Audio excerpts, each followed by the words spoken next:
guys! Happy Wednesday! So, for today's vlog, itatry natin gumawa ng chicken tocino. Actually, this is our first time to make chicken tocino.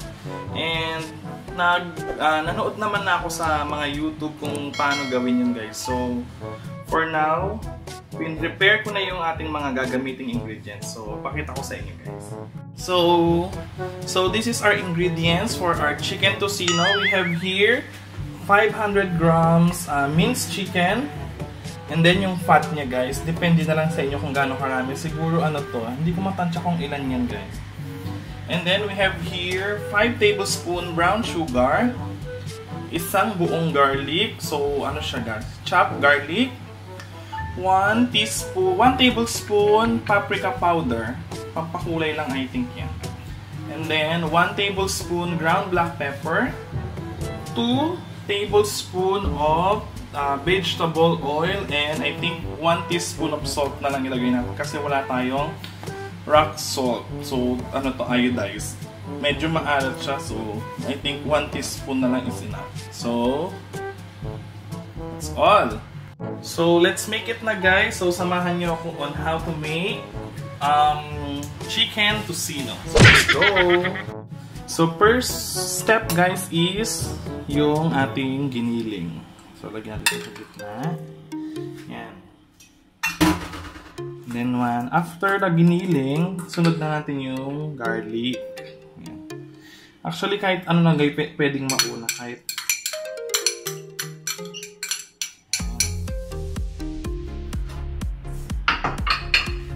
then mix. Then follow natin, guys, yung fat. Taba. Actually, guys, part ng chicken to, yung papi na tinatawag nila, yung taba ng chicken. Tapos kumuha din ako ng konting chicken skin para magkaroon ng konting talagang nasasabi niyang fat. Yan. So mix lang natin. So i-mix natin yung sugar. This is 5 tablespoon of brown sugar sa 500 grams natin na karne. So, i-follow na rin natin yung paprika, black pepper, and vegetable oil. Siyempre, para sa mga Filipino taste, pwede naman, guys, natin lagyan ng mga iba pang pampalasa like magic sarap, yung mga ganun. Pero I think ako ilalagay ko rito is chicken powder. So ayan, mix lang mabuti. So ito yung ating chicken powder, guys. So maglalagay ako ng 1 tablespoon of chicken powder.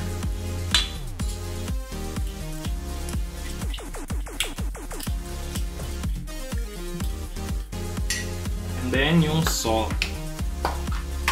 I think i-pinch na lang natin. I think mga 1, 2, 3, 4 pinch of salt. So mix lang natin, guys.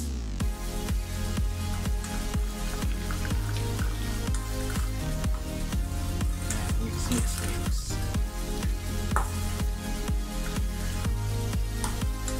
Actually, gusto ko ng medyo spicy longganisa. So, I think we will put, mag-add tayo, guys, ng chili flakes. Yun.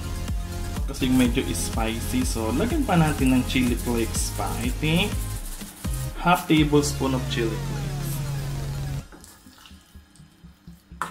Yan. So, I think okay na to. So here it is, guys. So after natin ma-mix lahat ng ingredients, let us chill for at least 30 minutes or 25 to 30 minutes para siguro medyo tumigas ng konti yung karne natin. But I think it's okay naman, medyo matigas naman siya, guys. Pero let's follow the instruction kasi this is our first time. So yun, I'll be back after 25 minutes. This is what looks like, guys, after 25 minutes na siyang na-chiller. So medyo matigas na yung meat. And i-wrap na natin, guys. Actually, ang kailangan is wax paper. Kung walang wax paper, pwede naman parchment paper or cling wrap. So we have here cling wraps, guys. So bahala na kung paano natin siya i-wrap. So let's start! So again, maglalagay tayo ng 1 tablespoon and half. Make sure, guys, na malinis yung kamay, ha?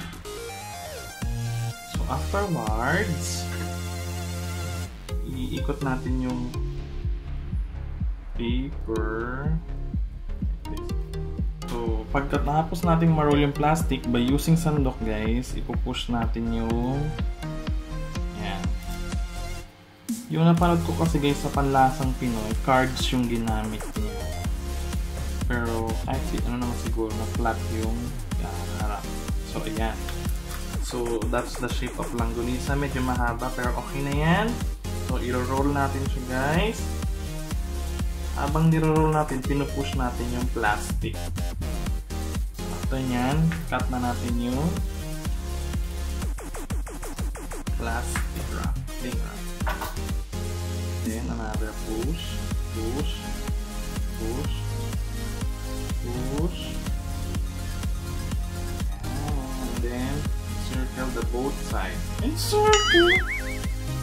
Tie. Ayan, tingnan. Ibuhol. Tie the both sides.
So, we're done, guys. So, ito yung ating mga nagawa. Naka 2, 4, 6, 8 pieces tayo na longganisa sa 500 grams na meat.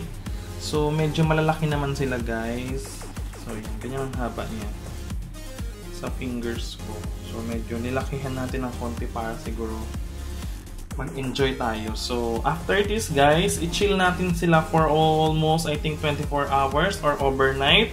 And then, let's see tomorrow kung success at masarap. And finger cross, I think this masarap naman siya. So, let's go! Good morning, guys! So, yesterday, gumawa tayo ng chicken, longganisa, and I think here's the finished product. So, lulutuin na natin siya, guys. And let's see kung ano ang lasa. Kung masarap ba. Kung pwede ba siyang i-add sa menu natin para sa ating business, sa ating pangkabuhayan business, sa ating extra income.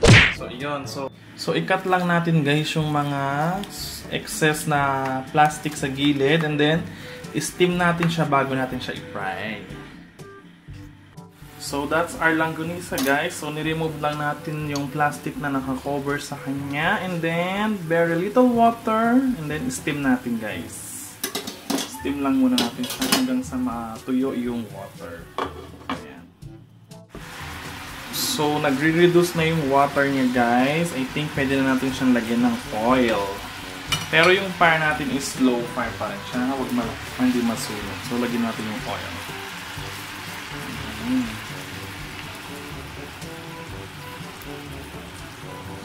Yun.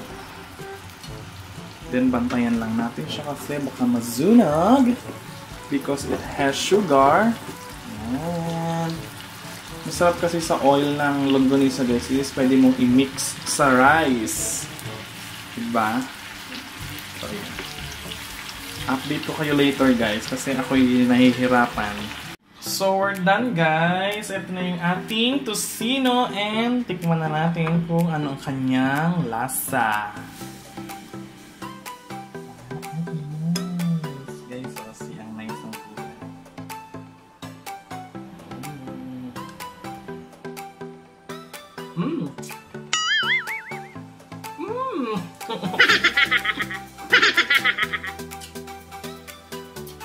Hindi siya sobrang sweet, pero yung sweetness guys is sakto. Spicy. Kasi diba Dexter, nilagay natin siya ng chili flakes and also siguro nakapag-add ng spicy yung paprika. Overall, perfect. Pwede natin siyang isama sa list ng ating pangkabuhayan.